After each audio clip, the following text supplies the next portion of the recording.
Ini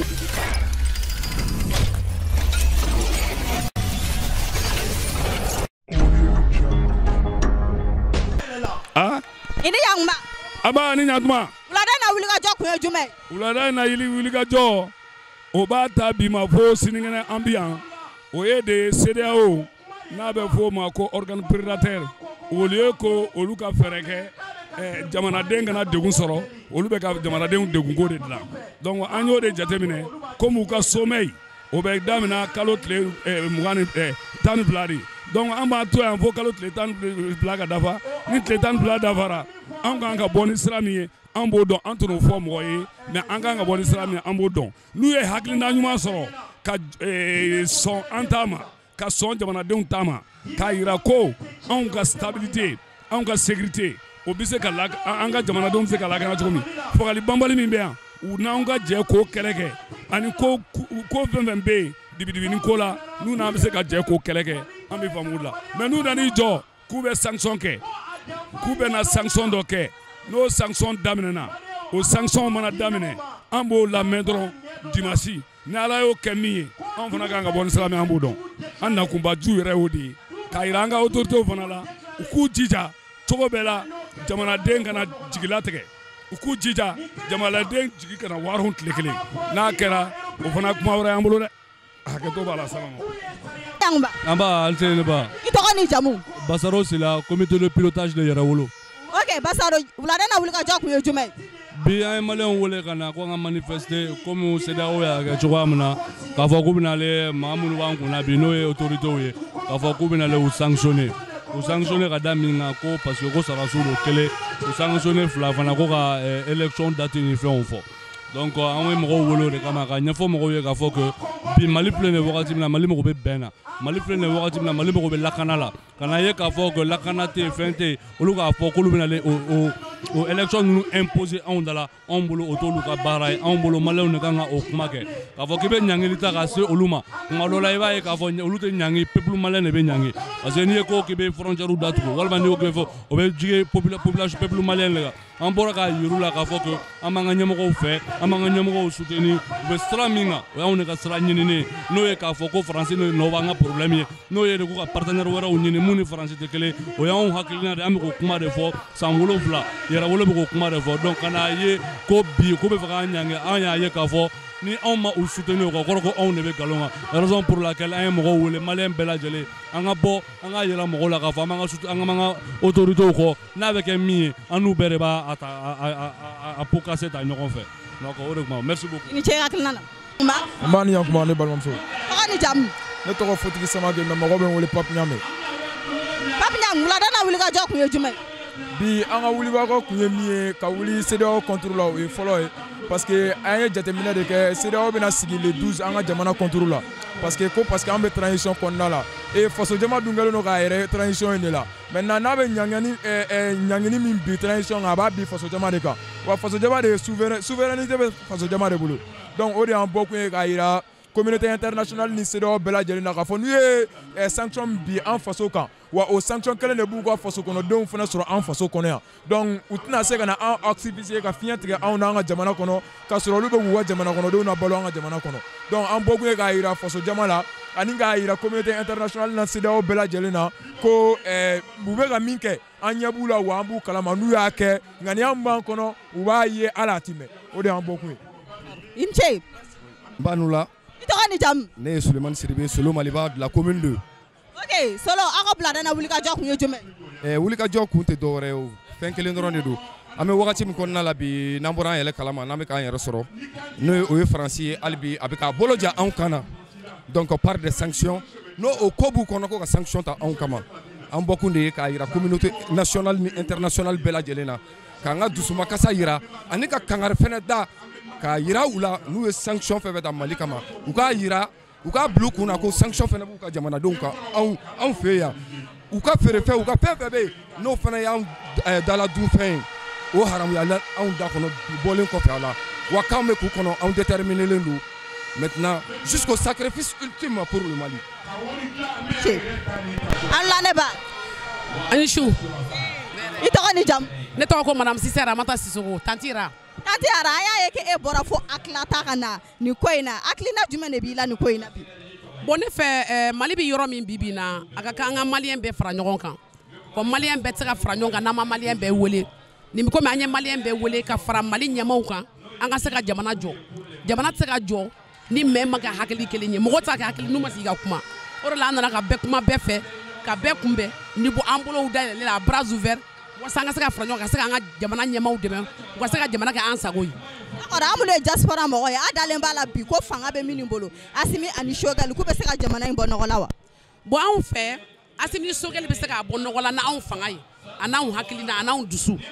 maa tɛ se k'a fɔ k'i ye maa ta k'a bila ɲɛmaaya la k'a to a yɛrɛ ma i b'a dɛmɛ ni hakilina ye i b'a dɛmɛ ni fanga ye i b'a dɛmɛ n'i ka wari an bɛ kan k'o de kɛ an bɛ kan k'u dɛmɛ ka jamana jɔ donc an t'a fɔ u bɛ se u tɛ se dɛ u bɛ na se parce que an de b'u dɛmɛ u ka se. I ni ce hakilina la ali yang ma. Oui, bonsoir, ça va? I tɔgɔ ni jamu. Docteur Allaye Bokoum, CPM. Bébé ka mouvement jumɛn représenté? CPM, Convention pour le Mali, mais an bɛ bouye ka yeta Mali kuma boli la, an jɛkulu caman minnu fara ɲɔgɔn kan. D'accord, ok, wulada na wuli ka jɔ kun ye jumɛn ye? Wulada in na an bɔra ka yira Maliens na ani ka yira diɲɛ bɛɛ ɲɛna, surtout CEDEAO président minnu kan ka conférence kɛ le 12 ko jamanadenw u ko k'u b'u ka autorité supporter u b'u ka jamana marabagaw supporter parce que jamana marabagaw minnu bɛ yan bi u bɛ baara min na a baara ka ɲi kojugu donc bɛɛ jɛnɛ n'a ye cɛkɔrɔba fana y'an wele ko an ka fara ɲɔgɔn kan siya ma bɔ siya la mɔgɔ bɔ mɔgɔ la n'o ye Buye Haidara donc an ye ɲɔgɔn sɔrɔ o de kama. Aw ka sili ko in don a bɛ si wa ou bien aw tɛ si? Oui, mɔgɔ caman bɛ si yan donc ne yɛrɛ kɔni peut-être que n tɛna si mais n bɛ taa ka segin kɛ an bɛ si yan fo le 12 n'Ala sɔnna ma. Les plus jeunes an kɔni tɛmɛna san 50 la ka ban se ka si yɔrɔ la bilen nka denmisɛnninw bɛ si yan ani mɔgɔ wɛrɛ fana bɛ si yan minnu sera ka si jusqu'à ce que le 12 n'Ala sɔnna ma ni président ye ko min kɛ ka Mali sɛgɛrɛ Malien b'u jaabi voilà. N cɛ ka hakilina. Allah. Oui. Segi tɔgɔ ni jamu. Ne tɔgɔ ye Ablaye Balo n bɛ jɛkulu ɲɛfɛ jɛkulu min tɔgɔ ko association libre des consommateurs maliens n'a b'a fɔ ma bakuruba fɔla ko ALCOM. Monsieur Balo wulada na wuli ka jɔ kun ye jumɛn ye? Bon wulada na ɲɛnajɛ fɛn sortie kun tɛ dɔwɛrɛ ye sortie kun ye Mali de ye Mali bɛ jɔnya juru mun na an ka bɔ a kɔnɔna na kɛrɛnkɛrɛnnenya la an bɛ fɛrɛ Mali intégrité territoriale Mali k'a recouvrir parce que bɛɛ b'a dɔn k'a fɔ a bɛ san damadɔ bɔ tubabu kun ye janfajuguba de dilan Mali kama pour que ka Mali tilan o programme kun kɛra ka ban wallahi ni bɛ ka fɔ ka kun continuer la o y'a sɔrɔ Mali tilan na a kɛra réalité ye parce que Azawadi drapeau ani Azawadi wolo sɛbɛnw document administratif bɛɛ kun y'a bɛɛ dilan ka ban et c'était déjà ficelé en Algérie fura foyi kun t'a la mais Ala nana ka na fɔ ko Mali ye jamana kelen de ye ka na président d'an ma n'o ye Assimi Goïta ye sabu ne b'a fɔ bɛɛ ye Assimi est une chance pour le Mali Assimi de nali ye Mali tilanin bɔ an ma Malien bɛɛ k'o dɔn Assimi de nali bɛ k'i jɔ a jɔyɔrɔ la pour que Mali ka intégrité territoriale ka se ka segin an ma. Ka da kan ka monopole bɛɛ tun bɛ tubabuw de bolo Assimi nana Assimi de bɛ k'an bɔ tubabuw bolo an n'u bɛ k'a ɲini ka Mali dafiri Assimi de ko fo assise ka kɛ Mali fan bɛɛ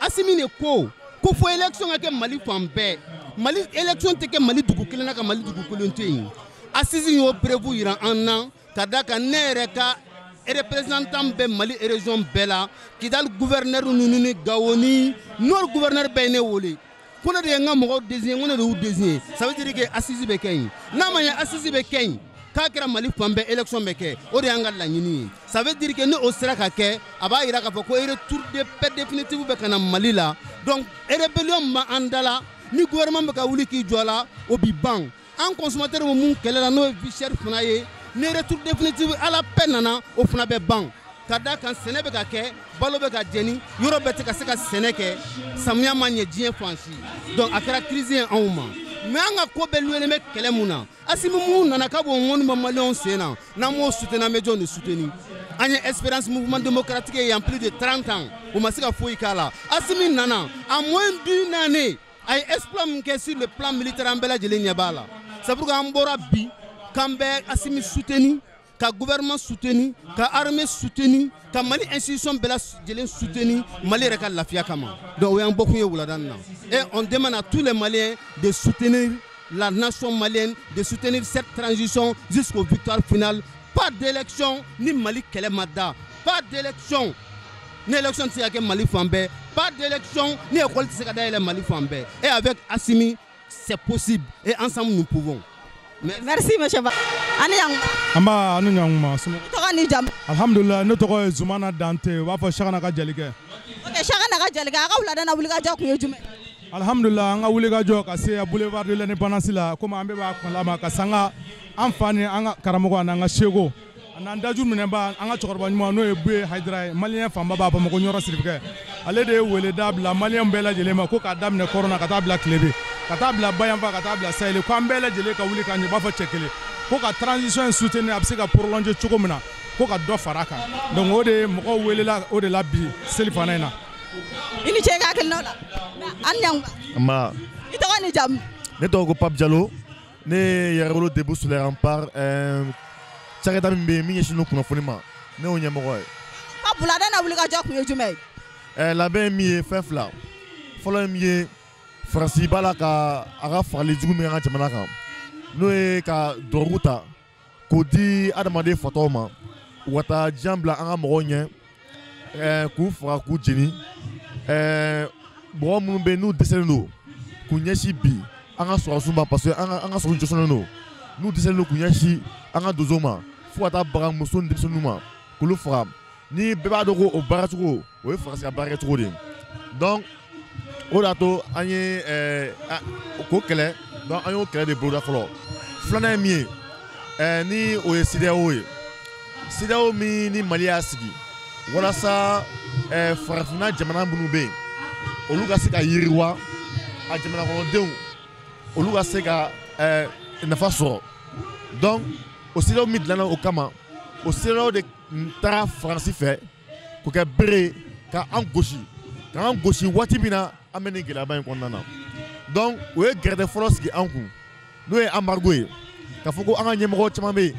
ko tsi ka voyager kada anga farafina dugu dola au mubo ko ni kalot l'état ani fla kuna do fara embargo ka kuna do fara garde ka e afana ko no do fara garde ka afana be do fara anga chesria afana kele ama radicaliser o kumana nous balo tikana ka jitikana ka esasi tikana wa mo ma fait parce que CEDEAO même ministre ngono donc wa mo fana ba fait balo mu bolo ine jim mu bolo ine esasi mu bolo ne afana be to fede ame je ko tla anyon che o fole flana mi Macky Sall ni amako Macky Sall salete aba jamana ko nana ale ka ki dado singal ko man la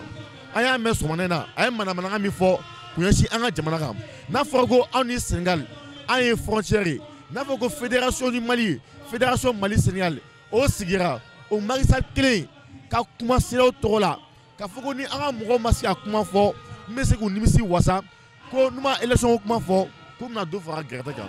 o kuma na nous embargo sigi anku afana meta ambassade de Sénégal là kada embargo fana sigi fana ku jito do ouve amwa kura fana tike balo fante do fana fi ameta ambassade de Côte d'Ivoire là balo fante do Alassane Dramane Ouattara balo te do afe wa ambassade mo le ne di fante do fe wa mo te bon wa mo fante do natla Ghana un frère Ghana président nga boyang ma ko passer la ka tien français mais aller décider au président amta Ghana ambassade fana amwa di fante do fe amwa di tike wa kura fana tike ballon fante do fe wa fante bo donc amaro sigi maliku ame amaro fana sigi luku donc anna bi o kuma fo lela inte papi ga kil nawla anla nse anula to ni jam ne madame Sissoko et Fatimata Touré CPM ta ne CPM est chargé de financer aka wula dana wulika jo kuye jume anga biwla ina wulika jo kuye muye an ne sugune ke Bamako ko ale be bo ala counter ango ngante jenore CEDEAO wolola Mali la ya ka denguni ke Mali la ka mo Mali la CEDEAO de ko fale ka finya tige awna peuple de ko kulu banga transition mamru nanga armée ci u kata nga ci fo jonya mena sena sa jonya juru tiga bali nganti jenai anko Mali fa ambe mineneno ali Bamako konona na yan sisan attaque be klinga ke donc ame fait doni ka faranga transition ka ame fait anga élection toy foni basigi na nga jamana ko no mam CEDEAO ko k'u ti jɛn n'a ye u ko k'u bɛ fiɲɛ tigɛ an na u ye Faransi wele an de ye Choguel ci n'an kumakan ye Choguel taara n'an ka kumakan ye fo Nations Unies kɔnɔ Faransi de ko k'o tɛ bɛn ale ma k'o ti bɛn a ma cogoya si la donc ka CEDEAO mun ye a denw ye minnu y'u ban ka an ka hakɛ défend mais ko sisan nɔ ko f'olu ka fiɲɛ tigɛ ka bɔ an na donc n'Ala sɔnna ma dimanche don k'an ka résolution dɔ de kɛ an fana ko an bɛ bɔ bi k'a yir'u la an b'an ka transition kɔ an b'an ka armée malienne kɔ Choguel mana kuma o kuma fɔ a bɔra anw de da ka s'u ma Assimi mana action kɛ anw de Assimi bila la donc u k'a bila u kun na an b'u kɔ bi an b'u kɔ sini n'u ye ko kɛ fɛnɛ mun ma bɛn an ma fɛnɛ an bɛ mun yira u la u bɛ n'o fana ye a bɛ si wa a bɛ si an bɛ tile 3 de kɛ yan an bɛ bisu in na kɛ yan an bɛ sini kɛ yan an bɛ système de rotation yan yɔrɔ in a ye na sini aw bɛna mɔgɔ sɔrɔ yan sini kɛnɛ aw bɛna mɔgɔ sɔrɔ yan an bɛ tile 3 de an n'an ka koli minɛnw nana an n'an ka sili finiw nana an n'an ka dumuniw nana ni fɛn bɛɛ de na tant que u ma kuma fɔ mun bɛ an nimisi wasa an tɛ bɔ yan wa n'u ye fɛn fɔ mun t'an nimisi wasa i CEDEAO wo i Faransi wo u bolo minan fɛn fɛn bɛ yan an bɛ mun yir'u la u bɛna n'a ye nin se i ni ce salamu aleykum waaleykum salam ne ba i tɔgɔ ni jamu ne tɔgɔ ye Sitan Togo Sitan Togo an ka wulada na wulikajɔ kun ye jumɛn ye an ka wulada na wulikajɔ i yɛrɛ kɔni ɲɛ bɛ na ne ye handicapé o kɔrɔ ko bɛɛ lajɛlen ka dusu ta ka i faso kuma bɔ ne nakun ye n faso ko ye Mali ka di ne kojugu i yɛrɛ i kɔni ɲɛ bɛ na wa ne ye maliden yɛrɛ wolo de dɔgɔnɔ 100% wa ne filɛ nin ye wulikajɔ min na an sen ma ye an bɛ wulikajɔ min na an b'a ɲini Ala fɛ bɛɛ lajɛlen fana ka wuli ka jɔ o cogoya la pour que faso bɛ se ka kisi tubabuw ka taa an tɛ tubabuw fɛ an ɲɛfar'u ma Ala n'a kira kosɔn an bɛ Assimi n'a ka cɛdenw fo Ala ka barika d'u la Ala ka Mali ɲɛ suma Ala ka Mali kɔ suma o ye ne ka laɲini ye comme kuma ka gɛlɛn ne bɛ dan yen nɔ cɛ ka hakilina o la salamu aleykum wa aleykum salam wa rahmatullah an bɛ se k'i tɔgɔ ni jamu dɔn Sulemani Ouedraogo Sulemani wulada na wulikajɔ kun ye jumɛn ye bon wulada na wulikajɔ kun tɛ dɔwɛrɛ ye o ye Mali ka basigi de ye ani ka bɔ yen ka hakilina n'o ye tradition min b'an kunna bi ne ka an ka dɛmɛ u dɔw la ka san 3 d'u ma u ka se ka Mali basigi donc ni Mali basigira ka ban élection ɲuman ka kɛ ka président ɲuman ɲini ka sigi Mali kunna parce que munna Mali tɔɔrɔla Mali ɲanina si t'a dɔn i b'a kɛ cogo min o kɔfɛ an bɛ profiter fana ka welewele da parce que u ye welewele mun da a ma diinɛ bɔ diinɛ na a ma siya bɔ siya la a ma jamu bɔ jamu na a ko mɔgɔ mɔgɔ bɛ Mali ko la bɛɛ ka wuli k'u tɛgɛ di ɲɔgɔn ma o kɔfɛ an bɛ profiter mɔgɔ mɔgɔ bɛ yen ko Mali de ka di ye i ka wuli k'i jɔ an bɛ welewele da Maliden bɛɛ ye minnu fana gɛlɛn bɛ ka muruti Ala ka hakili ɲuman d'u ma bisimila ni yɛrɛ min bɛ yen i ni cɛ ka hakilinaw la salamu aleykum aleykum saratullah i tɔgɔ ni jamu ne tɔgɔ Ibrahima F Danbele Ibrahima F Danbele wulada na wulikajɔ kun ye jumɛn an bɛ Ala tanu ka Ala barikada Ala min ye bi juma in kɛ an garijɛgɛ ye ka taa ka an ye nin kɛnɛ kan bi juma in wulikajɔ kun tɛ foyi ye fo ka a ɲini dɔ ka fara transition kuntagala janya kan o de y'an ka laɲini ye o de y'an se nin kɛnɛ kan ka yira diɲɛ mɔgɔ la. ok ne fa aw bɛ tile 3 kɛ ou bien aw tɛ tile 3 kɛ. bon laɲini ye tile 3 de ye ka kɛ ni Ala sɔnna a ma o de ye an ka laɲini ye ni Ala sɔnna a ma an b'a fɛ k'o de fana kɛ. i cɛ ka hakilinaw la. Mala ka kalandenw de ye an ye Buye Mahamɛdi ka kalandenw de ye ni Buye y'an wele an bɛ Buye ka wele lamɛn o k'an ka lamɛn Buye ta tɛ jɔyɔrɔ ko ye a ta tɛ nafolo ko ye a ta ye silamɛya ni danbe ni bɔkolo ni jamanadenw ka lafiya ni fantanw ka hakɛ ni kunkolo bɛ maa o maa kan na Mali kɔnɔ i bɛ tugu Buye kɔ n'i ye Buye jɛ hali tun kana wolo n b'o fɔ ka nɔgɔ bɔ o la bɛɛ kɔni b'a dɔn sa Buye ta tɛ jɔyɔrɔ ko ye dɛ Ala ye kiiri tigɛ ka ban an kɔni Buye ko an ka jɔ su an bɛ jɔ n'a ko an ka jɔ tile an bɛ jɔ hali an bɛ sa Buye ko la an bɛ sa la an bɛna saya de kan an bɛ segin wa an tɛ segin an t'a dɔn ni Buye ko min an ko ten wa ni maliyɛn bɛ ko kalama i bɛ tugu Buye la. an b'a kira fɛ fanga ɲini a yɛrɛ tɛ fanga ɲini ako jamana ani jamana do wani ala sona hera kun bora kaba Haidara ambe ala ko ambe kira ko ambe biye Muhammad ka kuma de ko biye ka wele anana kan wallamna aya wele kumina jamana ko mino ala ka baraka doro ala ka sini kenyake ala ka biye mangoro ala ka anjigi ke biye nyeni la harabe nango ala ngo kira ngo biye ngo mali ala ka mali nyaka dama anna kunyoye inshallah an yangma amba ani nyakuma toni jam ne to camarade Bill Traoré Wele Bill commune 2 ne yerawolo déboussé les remparts au commencé là de porte-parole en même temps il a coordinateur commune 2 là Bill uladana wulga jox ñu jumay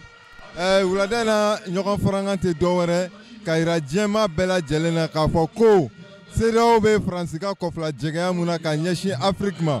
plus précisément Malima ka fu yena ko nous avons tout compris obe kofla jegaya muna malendo ya famu bila jete dore kayurula kafo ukanga sanction nyonye munke le 12 no bebe dimanche doma kan sigilino anyabula aklibula kuma kamuna bena bo uda na million na kira million sakoi afora abana mais kuma kamuna bena buda na make million sakoi ni ala ni kira sonama o ban soro unyesira la parce que anya donga bo CEDEAO teno Afrique kama na CEDEAO be no France de Kama, c'est un instrument de la France pour la déstabilisation de l'Afrique. Nous avons compris que la CEDEAO est là pour essayer quand même de mettre l'Afrique à la disposition de la France. Et nous disons non. Et nous mettons les différents présidents de la CEDEAO en garde que leur intérêt se trouve au Mali ici. La France s'intéresse au Mali ici. Quand ils vont mettre le Mali en péril, c'est le peuple malien qui va mettre la CEDEAO et la France en péril. Donc, on est Ouligadjo, on est Sabatile, on Bela Djelimbe, Kairula. La jeunesse africaine, la jeunesse malienne est plus que jamais déterminée pour la défense des intérêts du peuple africain. Et non la défense des intérêts des laquais français. Donc nous sommes plus que jamais déterminés. Ensemble nous sommes forts, unis nous vaincrons. D'accord, bila ko avec les sabashi yal machine ko embe togodi. Ni alan kira sonama, on me chiano, en balma tobe taso, kata uga entretien que obena kana en sorano, mais nous resterons toujours déterminés. Mako dobe taso, munu mako be sola. Angana bemine dobe taso ka tout mako yenabo nolu na mako munu fana beta so olu beta ou mako yenabo dans tous les cas on bébé anori on be chien on be client faut dimanche 17h faut wakati muna CEDEAO ba déclaration ke na kera ka nyena salam lafia mais na kera ka be ke francika la nyinine en contrôle là wallahi billahi nous allons attaquer les intérêts français sur le territoire malien ici un à un donc on est en détermination initié ga klinola.